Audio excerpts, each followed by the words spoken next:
வணக்கம். Welcome to mister review channel. மன்னிக்கவும், ஒரு 3 நாளாக கொஞ்சம் உடம்பு சரியில்லை. உடம்பு நிலை சரியில்லாத காரணத்தால் என்னால் சரிவர ஒழுங்காக வீடியோ போட முடியல. அதுக்கு நான் பார்த்துக்கிட்டேன்னா ஆஸ் ஏ வியூவர்ஸாக, ஆஸ் ஏ யூடியூபராக நான் பார்த்துக்கிட்டேன்னா என்னோடய சப்ஸ்கிரைபர் 465 பேர் போய்க்கிருக்கேன். அவங்ககிட்ட எல்லாத்துக்கும் மன்னிப்பு கேட்குறேன். உடம்பு சரியில்லாதனால என்னால் பார்த்தா வீடியோ எடுக்க முடியல, வீடியோ எடுத்தாலும் அப்லோட் பண்ண முடியல. அதுக்காண்டி உங்கள்கிட்ட மன்னிப்பு கேட்குறேன். நான் பார்த்த படங்கள் அப்படிங்கிற டாப்பிக்கில் நாம் இன்றைக்கி பார்க்கக்கூடிய திரைப்படம் இயக்குனர் மணிரத்னம் அவர்களோட இயக்கத்தில், இசைப்புயல் ஏஆர் ரகுமான் அவர்களோட இசையில், கமலஹாசன், விண்வெளி நாயகன் கமலஹாசன், சிலம்பரசன், அசோக், நம்ம விருமாண்டி படத்தில் நடித்த அபிராமி, த்ரிஷா மற்றும் பலர் நடித்து இப்போ ரீசெண்டாக வெளிவந்த தக் லைஃப் அந்த படத்தை பற்றி பார்க்க போகிறோம். படத்தை பார்க்க போகிறதுக்கு முன்னாடி ஒன்று படத்தோட முன்னோட்ட காட்சி, அதாவது அனௌன்ஸ்மெண்ட் வீடியோ அப்படின்னு பார்த்தோம். நான் ஒன்று விட்டாங்க.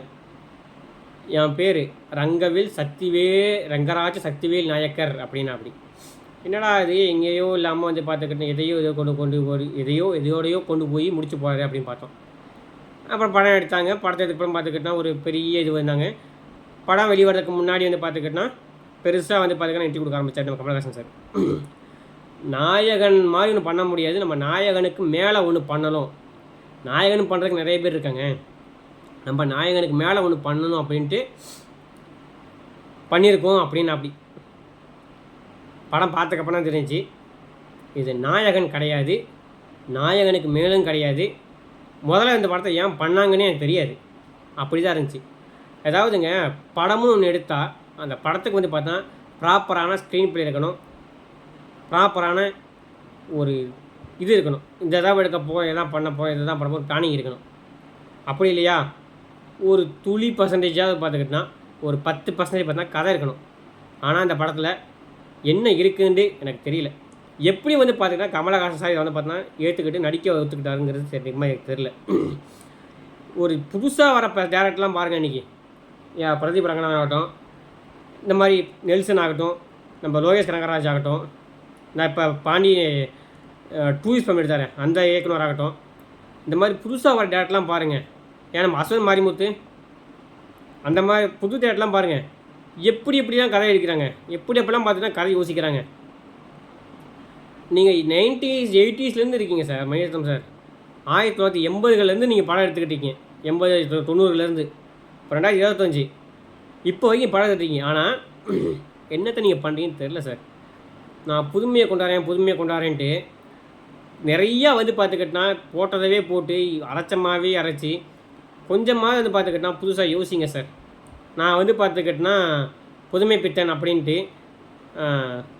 ஒரு சீனில் பார்த்துக்கிட்டோன்னா நம்ம சிம்பு பார்த்தா திருசா பார்த்து சொல்லுவாங்க, மேடம் ஐ எம் ஒரு ஆடம்னு சொல்கிறீங்க. இங்கிலீஷ் படத்துக்கு நல்லாயிருக்கும் சார், அதெல்லாம் ஹாலிவுட் படத்துக்கு நல்லாயிருக்கும். தமிழ் சினிமா சார் இது. நம்ம ஆடியன்ஸ் பார்த்தா இன்னமும் பார்த்துக்கிட்டா அந்தளவுக்கு டெவலப் ஆகலை, அதான் உண்மை. கமலஹாசனோட ஃபேன்ஸ்லாம் பார்த்துக்கிட்டா 15 வயசு 20 வயசு பசங்க கிடையாது சார். எல்லாருமே பார்த்தா ஒரு மெச்சூரிட்டியான ஆளுங்க, ஒரு 40-50 வயசு 40-50 சேலுங்க. குறைஞ்சபட்சம் வச்சாலும் 30 வயசுக்கு மேலே ஆளுங்க தான் அந்த காலத்து ஆளுங்க. சொல்லப்போனால் 90s பிறந்தவங்க ஆளுங்க, ஓகேங்களா. 80s 70s இந்த மாதிரி அந்த காலத்து கட்டத்தில் பிறந்த ஆளுங்க. அந்த கட்டத்தில் பிறந்த ஆளுகிட்ட பார்த்துக்கிட்டா உன்னோட பொண்டாட்டியை நான் வச்சுக்கிறேன்னு சொன்னால் எப்படி சார் ஏற்றுக்க முடியும்? கொஞ்சமாக யோசிங்க சார். இதுக்கு எப்படி கமலஹாசன் ஒத்துக்கிட்டாருன்னு தெரில. ஆனால் நடிப்பு போட்டிருக்கா அப்படி. கமலஹாசன் சார்னால் என்ன நடிப்பை போட முடியுமோ நடிப்பை போட்டிருக்கா அப்படி. அந்த மனுஷன் 70 வயசு இப்போ காய்ப்போச்சு. 70 வயசில் இந்த அளவுக்கு பார்த்தா திரைத்துறைக்காண்டி தன்னோட உடலை வருத்தி சூப்பராக நடிச்சிருக்கா அப்படி கமலஹாசன் சார். நடிப்பு குறையில்லை. சிலம்பரசன் குறையில்லை, அபிராமி குறையில்லை, த்ரிஷா ஒன்றரை கேரக்டர் குறையில்லை. ஆனால் படத்தில் என்ன குறை? கதை தானே குறை. கதை இருந்தால் படம் இப்போ எங்கேயோ போயிருக்குமே. கதை இல்லாதனால படத்தில் பார்த்துக்கிட்டா ஒன்றுமே இல்லை. படத்தை பார்த்துக்கிட்டா எங்கேயோ ஆரம்பித்து எங்கேயோ கொண்டு போய் எப்படியே முடிக்கிறாங்க. அதுவும் அந்த லொக்கேஷன்லாம் கொண்டு போய் இந்த பனிப்பிரதேசத்தில் பார்த்துக்கிட்டா கொண்டு போய் காட்டுறீங்களே சார். விவேகம் படம் பார்த்தோமா ஞாபகம் வருது சார் எனக்கு. அந்த மனுஷன் 70 வயசு ஆகி போச்சு. 70 வயசான மனுஷனா சுடுறாங்களாமா, அடிக்கிறாங்களாமா, உடனே வந்து பண்ணி வச்சுருக்கிறேன் அப்படிமா. எப்படி சார் ஏற்றுக்கிற மாதிரி இல்லைங்களே சார் இது? இதெல்லாம் கார்ட்டூனா, மோட்டு போட்டு மாதிரி சீரியலா, இல்லை பொம்மை படமா? ஏன் பார்க்குறதுக்கு ஒத்துக்கிறதுக்கு சொல்லுங்கள். முடியல சார். அந்த பாலா போன மனுஷன் கமலஹாசன் நான் ஒரு ஆஸ்காரம் வாங்கிக்கிறேன் அப்படின்ட்டு போராடுறா அப்படி. அதுக்கு தகுந்த கதையை கொடுங்க சார். ஆனால் உங்களோட இதை வந்து பார்த்துக்கிட்டுனா அவர்கிட்ட திணிச்சு அவரோட இதே முடிச்சு பிடிங்க போங்க. இசை போய் ரஹ்மான் சார் சண்டை போயிட்டுருக்கு சார். நீங்கள் அங்கே என்ன சார் பண்ணி வச்சுருக்கீங்க சார்? நான் உங்களோட தீவிர ஃபேன். இந்த சிவாஜி படம், படையப்பா படம், இந்த மாதிரி படத்தில் உங்களோட வந்த பிஜிஎம்லாம் கேட்டுப்புட்டு இன்ன வரைக்கும் இப்போ கூட அதை பார்த்துக்கிட்டேன்னா என்னோட ரொம்ப நெருங்கிய நண்பருக்கு என்னோட மனசுக்கு நெருக்கமானவங்களுக்கு நீங்கள் இந்தியனில் போட்ட ஒரு மியூசிக் தான் வந்து பார்த்துக்கிட்டேன். அந்த கப்பலை போய் சாங்கில் வர மியூசிக் தான் ஸ்பெசிஃபிக் நான் வச்சுருக்கேன். அப்பேற்பட்ட ஒரு சூப்பரான பிஜிஎம் மியூசிக்கெல்லாம் கொடுத்துப்புட்டு இதுக்கு என்ன சார் நீங்கள் பிஜிஎம் போட்டிருக்கீங்க? பிஜிஎம்னா கிங்கு நீங்கள் தான் சார்.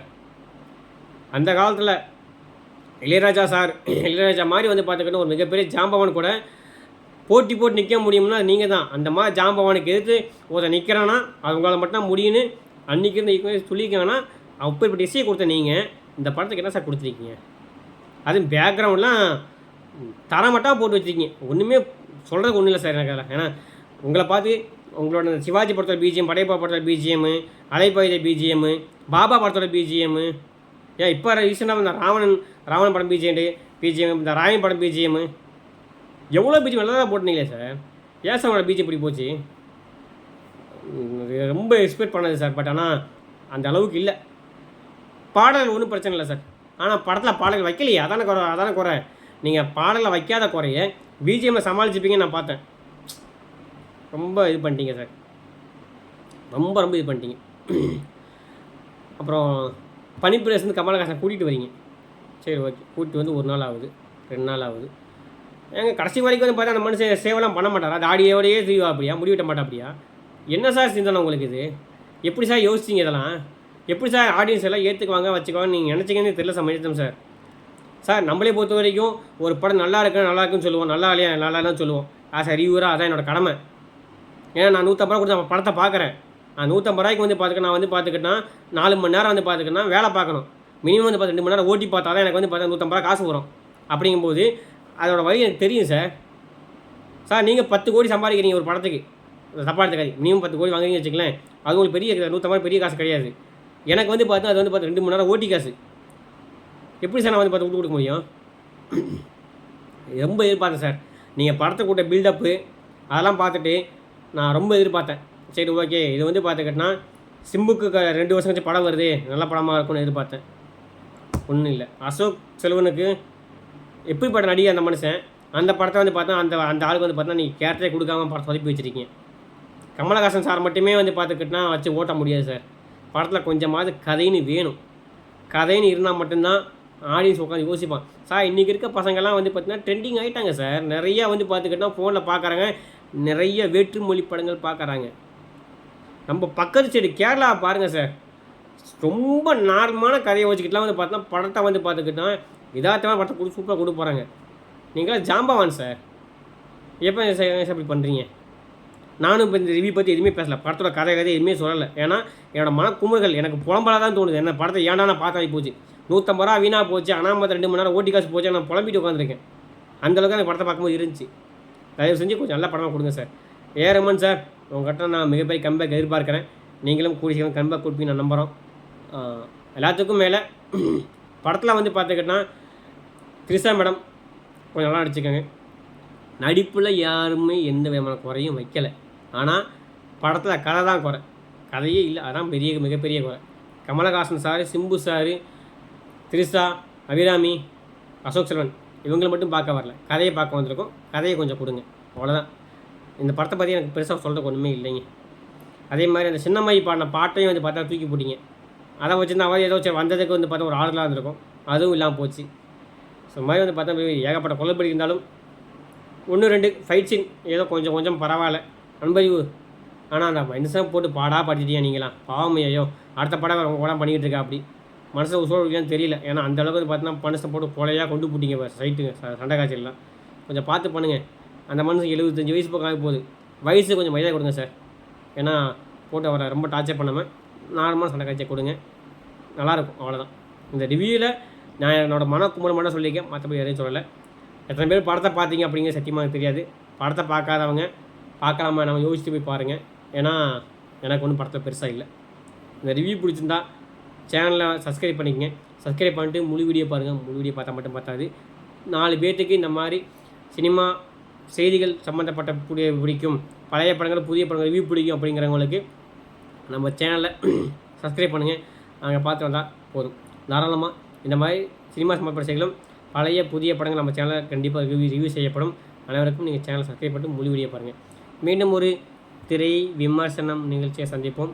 நன்றி, வணக்கம், தேங்க்யூ.